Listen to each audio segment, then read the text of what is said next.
Então você acompanhou aqui no CNN Prime Time que nós já mostramos a situação na Ucrânia, dentro da Ucrânia, com o nosso correspondente. Mostramos a reação europeia, de onde teriam vindo os ataques, o reforço de segurança da OTAN e dos Estados Unidos ao redor do território ucraniano. Falamos das sanções europeias e agora também das sanções dos Estados Unidos. Vamos voltar agora para a Rússia. Nossos olhos para a Rússia. Vamos entender essas primeiras horas de movimentação das tropas russas na Ucrânia, conversando com o professor de Relações Internacionais da USP, Felipe Loureiro. Professor Felipe, muito obrigado pela sua presença hoje aqui no nosso CNN Prime Time. Boa noite para o senhor.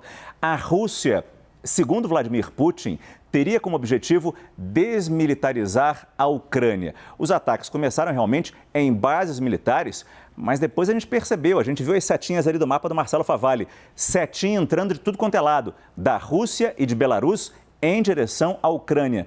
Não parece haver muita dúvida que o objetivo aqui é outro.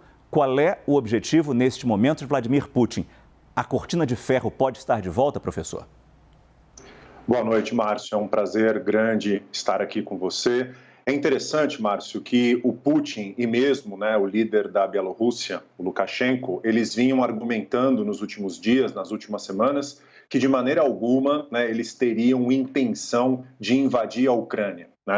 Por um outro lado, aconteceu a invasão e eu acho que alguns elementos da fala do presidente Putin, tanto na segunda-feira, quanto a fala de ontem, que foi feita durante o momento em que o Conselho de Segurança da ONU estava se reunindo, Márcio.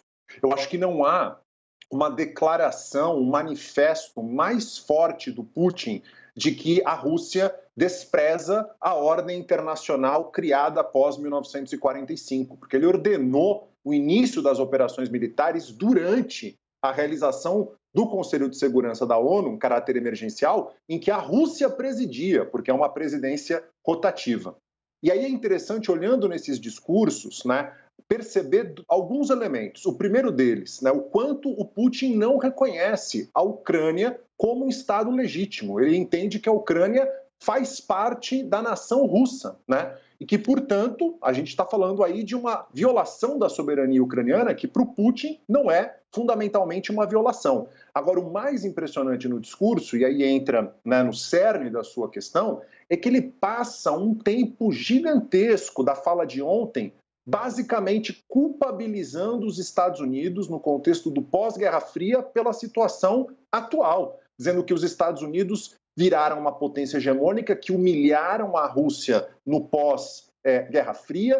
A OTAN se expandiu sem levar em consideração as questões de segurança nacional russa e a Rússia se viu obrigada, na medida em que teria um governo neonazista, ele afirma, dentro de Kiev, se viu obrigada a agir, apesar de ser um absurdo afirmar que o governo Zelensky é neonazista.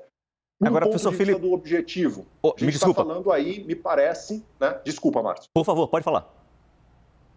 A gente está falando aí, me parece, pela escalada militar que a Rússia está realizando, pelo menos num primeiro momento, o interesse é colocar um governo em Kiev que seja favorável à Rússia.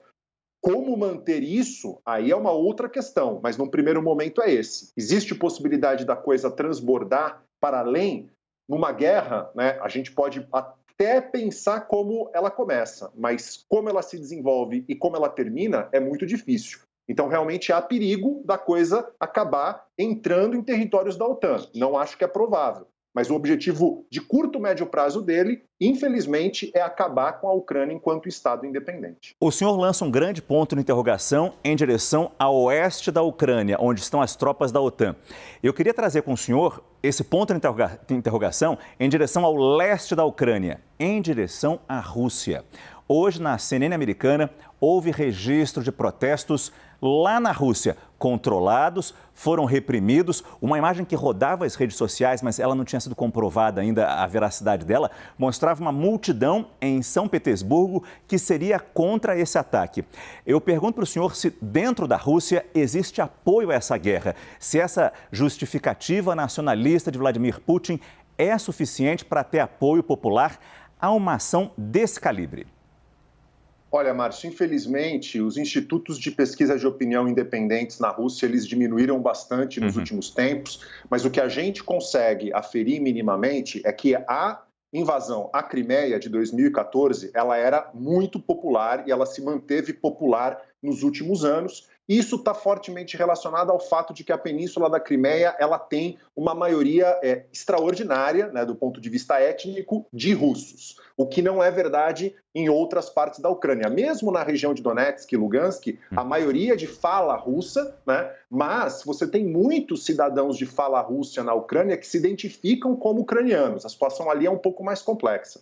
Agora, no que se refere a um conflito em grandes proporções, eu acho que a gente não tem ainda mecanismos para aferir, né, se há um apoio maior ou menor. Houve uma campanha de desinformação, de propaganda da mídia russa impressionante, falando sobre genocídio que estaria sendo cometido contra a minoria russa, né, na região do leste da Ucrânia, de que o governo ucraniano era um governo de neonazistas, etc.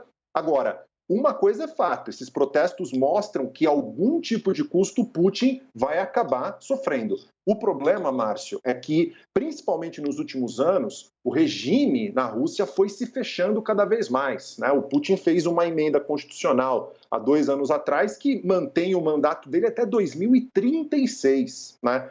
Então, esse tipo de regime vai acabar sufocando, talvez de uma maneira brutal, desrespeitando direitos humanos, a sociedade civil russa. Mas são indícios importantes as manifestações que a gente viu na Rússia ocorrendo hoje. E rapidamente, professor, as sanções econômicas anunciadas hoje vão ser suficientes para conter Vladimir Putin? Ou essa movimentação militar que a gente mostrou no mapa ao redor da Ucrânia pode colocar alguma restrição? Conter eu não considero pertinente, não acho que é possível. Conter, agora, nesse contexto, não. Obviamente que isso vai causar, né, muitos prejuízos. É fundamental, né, acho que a gente bater na tecla de que a Rússia é uma economia bastante integrada ao Ocidente, ela é muito diferente da União Soviética da Guerra Fria, que era bastante desintegrada a economia ocidental. Então, isso pode ter contra-ataque russo, e se houver uma escalada de ataques de sanções de ambos os lados, a gente vai ter um efeito na economia global bastante significativo. E aí, para terminar, Márcio, eu acho que é central para saber o grau de resiliência russa ao longo do tempo, observar o que a China vai fazer. E, aparentemente, a China não vai embarcar, né, nas sanções, até porque critica as sanções e vem tendo uma postura de neutralidade hoje, principalmente no Conselho de Segurança da ONU. Felipe Loureiro, professor de Relações Internacionais da USP, muito obrigado pela sua presença, pela sua fala aqui no nosso CNN Prime Time. Boa noite. Obrigado, Márcio.